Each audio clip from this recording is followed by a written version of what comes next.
As part of the series of Keys to Mount Aventine, this video summarizes a 2024 report on enslavement at the former Pomonkey and Mount Aventine plantations. The report was made possible by a grant from the state of Maryland, which was managed by St. Mary's College of Maryland with the help of the Friends of Chapman State Park and other community groups. Mount Aventine is the manor house of the former Chapman plantation that is now Chapman State Park, operating under the auspices of the state's Department of Natural Resources and the Maryland Park Service. When Nathaniel Chapman purchased the 530-acre Grimes Ditch property in 1751, the plantation became a destination for people taken from Africa, the West Indies, and other American colonies. They arrived in bondage and typically in Charles County through Port Tobacco, Nanjemoy, Cedar Point, and Benedict. Chapman, like many other enslavers, used the free enslaved labor to build his plantation house and farm the surrounding land. The Pomonkey house was similar to George Mason's house at Gunston Hall. The house was named after the Pomonkey Native American tribe who lived in this area in the early 17th century. Surviving records suggest that the house was built by 3 enslaved men named Port, Anthony, and Jamie Smith. A 1761 goods and chattel of Nathaniel Chapman inventory lists the names of 30 enslaved people and their families. Within that list, Ancilla and Suzanne are indicated as mothers of at least 2 children. In addition to possessing construction skills, enslaved people were involved with felling trees for lumber, managing livestock, farming corn and tobacco, housekeeping, and working in the plantation's ferry and fishery businesses, which began respectively in the late 18th and early 19th centuries. Between 1790 and 1860, both the enslaved and free populations in Charles County declined in numbers. Many poorer whites left to find better opportunities elsewhere, and many enslaved blacks were either freed or sold to the Deep South. By the onset of the Civil War in 1861, the county's enslaved population was over 20% larger than the free population. Chapman's enslaved population varied over time, often moving between the Virginia and Maryland locales based on changing circumstances with the Chapmans. In 1790, the U.S. Census listed 38 enslaved people living on the property. By 1830, Nathaniel Chapman's great-grandson Pearson enslaved 36 people. The number of enslaved residents at Chapman then fell to 10 in 1840, before rising to 26 in 1850 and falling again to 21 by 1860. The Pomonkey house fell into disrepair and was abandoned after 1844, and today some scattered bricks from the foundation and daffodils are the only remaining evidence of the original house. Pomonkey was replaced with the present-day Mount Aventine Manor House. Nathaniel Chapman's great-grandson Pearson oversaw its construction beginning in 1830. During the time of Pearson Chapman, there were a total of 6 domestic quarters to house the 21 enslaved individuals on the property. Pearson Chapman may have followed the Sodderly model, locating the quarters at the foot of the slope below Mount Aventine, which was built on a bluff overlooking the Potomac River. The domestic quarters would have been in 1 or 2 rows and perpendicular to Mount Aventine. This way, Pearson could have kept an eye on the enslaved people while still not interrupting his viewshed.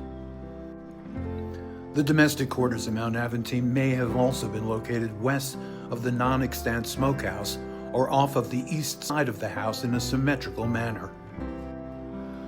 The symmetry theory, however, is questioned because Mount Aventine was asymmetrical until around 1860. Evidence of quarters for enslaved people was noted in a 2024 field pedestrian survey by St. Mary's College, which uncovered signs of possible outbuildings such as domestic quarters.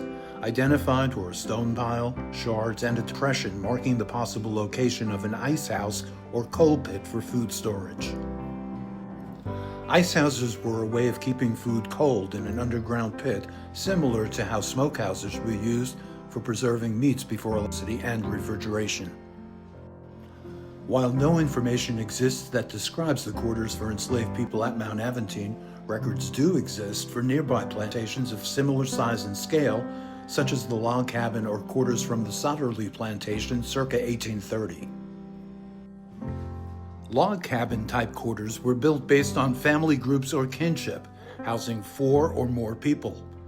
These were 1 or 2 bedroom quarters that seldom offered much warmth or shelter from harsh weather. They typically had dirt floors, minimal furnishings, and sometimes a cooking hearth. The floors often had pits excavated into the dirt floor to provide additional storage. Generally, these quarters offered only the most basic amenities, such as a bed which consisted of a straw-filled mattress and a thin blanket. The windows had no glass and usually only cloth coverings or sometimes shutters. The enslaved often had little time for themselves. However, some maintained small personal garden plots near their quarters. They grew their own food. They sometimes bartered and traded homemade beers and baked items. In some households, the enslaved crafted homemade musical instruments such as drums and fiddles made from dried gourds. A conch shell was sometimes cut off at the tip and used as a horn to welcome enslaved people to social events like communal meals, corn shuckings, and dances. These events allowed people from different plantations to connect. Marriages, though not legally binding the eyes of the enslavers, were an important social event. Enslavers encouraged marriages because they legally owned all of the children. Families could be severed when the enslaver moved or sold family members elsewhere. This made it difficult for enslaved people to sustain generational ties in families. Religious life was also important, as were burial practices. Many enslavers considered religious gatherings as places where escape or revolt plans were devised. In response, armed patrols of plantation owners were formed to monitor or prevent such gatherings from occurring. After slavery was abolished during the Civil War, the former enslaved residents either worked for the Chapmans as tenant farmers and laborers, purchased nearby plots and set up farms, or moved elsewhere. Thomas Brown became a freedman after the Civil War and built a log cabin dwelling for his family on a portion of the 25 acres near Mount Aventine, which he purchased from a landowner and former enslaver, Eugene Bronner. The freedmen and freedwomen formed new communities in Bryan's Road, Pomonkey, and Indian Head, where their descendants continue to live today. The Federal Writers Project, created by the Works Progress Administration during the Great Depression, produced a series of oral histories of formerly enslaved men and women. Selected interviews with 4 Charles County persons were used in the St. Mary's College study as insight into the lives of enslaved persons. All 4 of the interviewees used for the report were born and raised close to the Chapman plantation, including one who grew up in Pisgah, 5 miles south of Mount Aventine. It is thought that the Chapman family cemetery may also contain interments of enslaved persons. George Chapman indicated in his 1817 will that the family cemetery was 1/4 acre near the foot of the garden of the Pomonkey house. The current boundary markers, though, indicate the cemetery to be far smaller in size, implying that the markers may not be correct. A ground-penetrating radar survey was conducted by the Friends of Chapman State Park in 2019. The survey, though, was not successful in identifying any additional graves beyond the immediate cemetery. Nevertheless, the St. Mary's Pedestrian Survey suggested that the clusters of daffodils, a favorite plant for cemeteries, identified in the wooded area to the east of the formal boundaries of the cemetery as a possible location where enslaved people may be interred. However, this theory is questioned, as it would place these graves between the Pomonkey house and the family cemetery.